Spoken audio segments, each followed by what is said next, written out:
Gerai, dabar daugeliui klausimas, kam aš tai darau.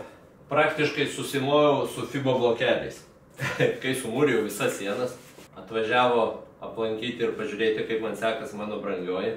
Ir ten tarp tualeto ir mikrofoninės sienų, sakom, nu pažiūrėkim, kaip jau izoliuojasi garsas. Tai pakalbėjom taip, pa, 1, 2, 2, 2. Praktiškai per tuos blokelius vos nekiaurai viskas girdisi.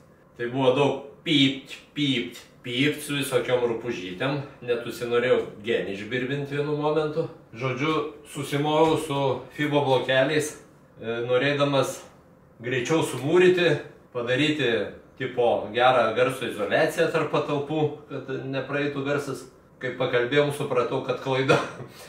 Buvau šventai įsitikinęs, kad fibo blokeliai yra su cementu, su betonuoti, keramzitas, ane? Ir kad ten jau jie daug geriau laiko garsą nei kažkoks kitas. Pasirodo nei velnio. Pasirodo, čia daug mikro tarpelių yra tame blokelėje. Mikro tarpelių dėl to, kad pats keramzitas toks pilnas oro daug, ne? Ir jo tie visi gabaliukai tarp tų cementų, kaip susiklijuoja, iš esmės vis tiek labai daug mikro tarpelių yra. Tai praktiškai stiprų vėją pučiant beveik mes prapūsum iš tikrųjų per tą blokelį. Tai aš nežinau, šilumą jis gal laiko, ypač jeigu storesnis blokelis, kaip tik tie oro tarpeliai tą šilumą laiko, izoliacija gera. Bet garsui, pasirodo praktiškai niekam netikęs gaminys, tai niekam nerekomenduoju ateityje studiją įsirenginėjant naudoti fibo blokelius. Ypač 10-uką, nenaudokit. Iš tikrųjų, man tik paskui dašuto ir prisiminiau, kad garsui nepraleisti garsui per sieną, tai reikia kuo tankesnės sienos. Tai tam geriausiai tiktų greičiausiai silikatiniai blokeliai arba plyta silikatinė šiai dienai, arba akmuo, bet akmuo sudėtinga konstrukcija, paskui apdirbti blogai ir visą kitą. Bet geriausiai būtų galbūt iš šiuo metu rinkoje esančių statybinių medžiagų, kad pertvarą susimūryti, tai silikatinė plyta arba silikatinis blokelis. Ne dujų silikatų, kur minkštas yra, bet silikatinis.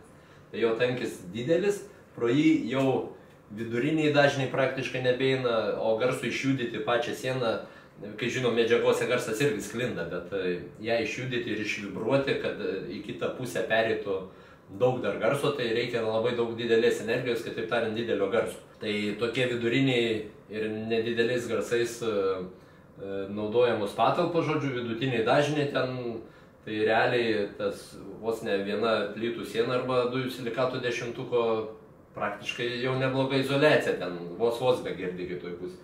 O šitie pasirodo vos ne kiaurais, man labiau gal kai difuzorius veikia, nei kai absorberis. Tai va, neabsorbuoja garsą, bet praktiškai kaip difuzorius.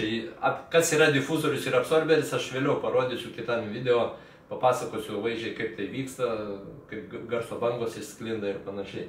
Bet dabar, kad išspręsti šitą problemą, juk nemūrisi iš naujo, kitų medžiagų nepirksi, negriausi, tiek darbo įdėta, energijos matėt. Tai sugalvojau, kad reikia vis dėlto tuos mikrotarpelius kažkaip tais užtaisyti bent armavimo mišiniu, užarmuosiu, jau jie šiek tiek užsikiš, jau garsas atsimuš pirmai tą armavimo mišinį, tada jau nuslops, kaip sakant, nuimsim energiją per tą blokelį, tą energiją dar nusims, kitoj pusėje irgi užarmuosiu būtinai, ten aišku dėsis vata 10 cm, tai visumoj man čia tarp tų patalpų pagal tokį garso lygį, kokį aš dirbu, tikrai izoliuosis gerai, nes dar iš tos pusės dar dėsiu lištvėles plonas ir užkalsiu, užšaudysiu, teisingai, dar toj pusė irgi vata bus. Bet prieš vatą dar uždėsiu, turiu nusipirkęs jau ruberoido, kitaip tariant, prilydomo stogo dangos.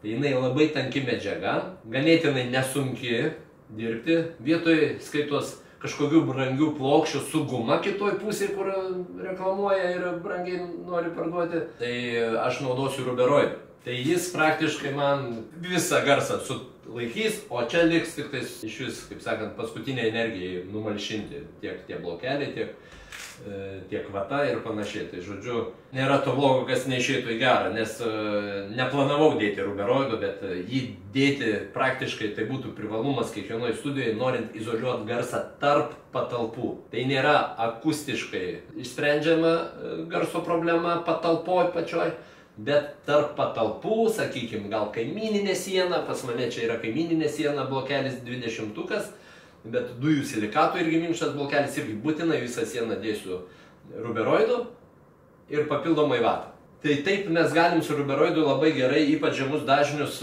izoliuoti, nes jis minkštas gaminys ir kartu labai tankus gaminys. Tai visi žemi dažniai vidutiniai atsimušia į ruberoidą ir jį geriausiai būtų nepriklijuoti kažkaip, bet tiesiog prišaudysiu su kabėm ant lištelelių, kad dar būtų už jo dar 2 cm oro tarpelis, kad tas garsas, kas jau prasimuš pro ruberoidą, jis ten dar nuslops į blokelį pakliuvęs, į vatą ir panašiai. O dar iki ruberoido turės irgi pro vatą praeiti. Tai vat, gaunasi labai gera garso izoliacija tarp patalpų, plus tai kainuoja visai nebrangiai, 10 kvadratinių metrų, nu, grubiai 40 eurų, 38 gal eurai, gal galima ir šiek tiek porą eurų pigiau dar kur rasti, bet aš iš Depo nusipirkau 38 eurai su centais.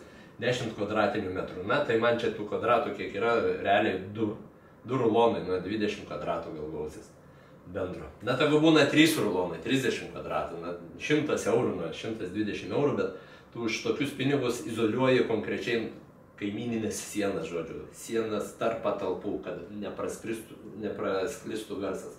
Tai va, šiek tiek prisidirbau su tais fibo blokeliais, nuliūdau.